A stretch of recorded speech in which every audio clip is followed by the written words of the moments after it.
Break के बाद आपका फिर से स्वागत है और अब बात करते हैं गैंग ऑफ व्यापमपुर के दूसरे कारनामों की। इन कारनामों की फहरिस्त बहुत लंबी है और सभी विभागों की भर्तियों में इस गैंग ने अपना काला खेल जारी रखा है। सब इंस्पेक्टर परीक्षा, पैसे देकर बने कानून के रखवाले, परीक्षा में दलालों के साथ रही सरकार, सरकार ने बदले फिजिकल टेस्ट के मानक। सब इंस्पेक्टर की भर्ती परीक्षा का जिम्मा 2005 में व्यापम के पास आया। जब दलालों का दायरा बढ़ा तो कुछ नियम आड़े आने लगे। मसलन पिछले दरवाजे से अगर लिखित परीक्षा में किसी छात्र को पास करवा दिया जाता तो उनके 100 नंबरों के फिजिकल टेस्ट का जिम्मा पुलिस विभाग के पास था और ऐसे में दोनों परीक्षाओं को जोड़कर अगर कोई 33% नंबर नहीं ला पाता था तो वह सब इंस्पेक्टर के लिए डिस्क्वालीफाइड हो जाता था। ऐसे में जब गैंग के ग्राहक लिखित परीक्षा में तो पास होने लगे लेकिन धड़ल्ले से फिजिकल में फेल होने लगे तो गैंग के कई लोगों को तो पैसे वापस करने पड़े। इसका रास्ता गैंग ऑफ व्यापमपुर ने यह निकाला कि फिजिकल के क्वालिफाइंग नंबर 33% से कम कर 20% कर दिए। अंदाजा सहज ही लगाया जा सकता है कि इस गैंग की खातिर पुलिस की सेहत से ही समझौता कर लिया गया। अब देखिए रक्षक की भर्ती घोटाला, पुलिस आरक्षक भर्ती घोटाला, बदले 25 साल पुराने नियम, राज्य के युवाओं के साथ खिलवाड़, गैंग ऑफ व्यापमपुर के लिए बदले नियम। एक समय मध्य प्रदेश पुलिस की टीमें प्रदेश के बाहर कैंप लगाती थी और आरक्षकों की भर्ती करती थी। नतीजतन बाहरी राज्यों के आरक्षकों का प्रतिशत प्रदेश पुलिस में ज्यादा बढ़ गया।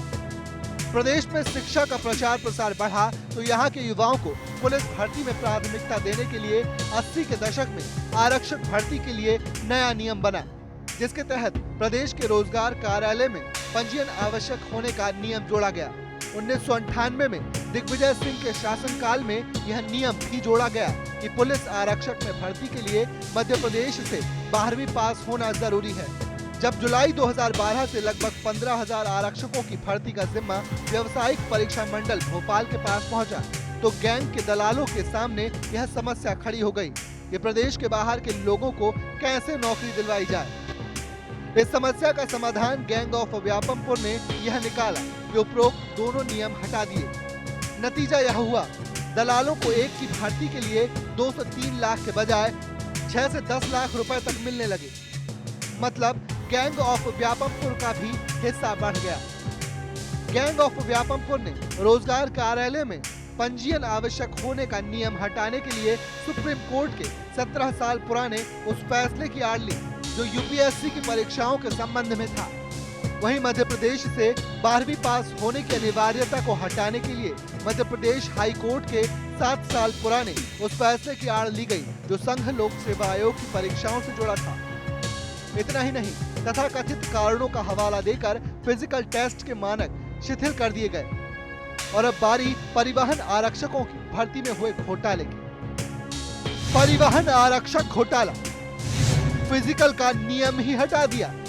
गैंग ऑफ व्यापमपुर का सनसनीखेज कारनामा, हर पद के लिए लगी लाखों की बोली। गैंग ऑफ व्यापमपुर के सामने यह समस्या आई कि उनके कई ऐसे ग्राहक सब इंस्पेक्टर की लिखित परीक्षा में तो चयनित हो गए लेकिन फिजिकल टेस्ट में फेल हो जाने के कारण चयनित नहीं हो पाए।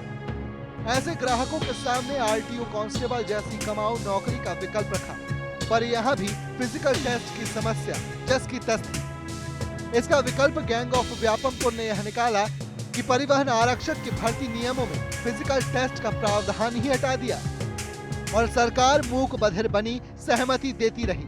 इस गैंग ने किसी भी सरकारी विभाग और शिक्षण संस्थान को नहीं बख्शा और सरकार ने भी इन जरायम पेशाओं से खासी हमदर्दी दिखाते हुए उन्हें नवाजा।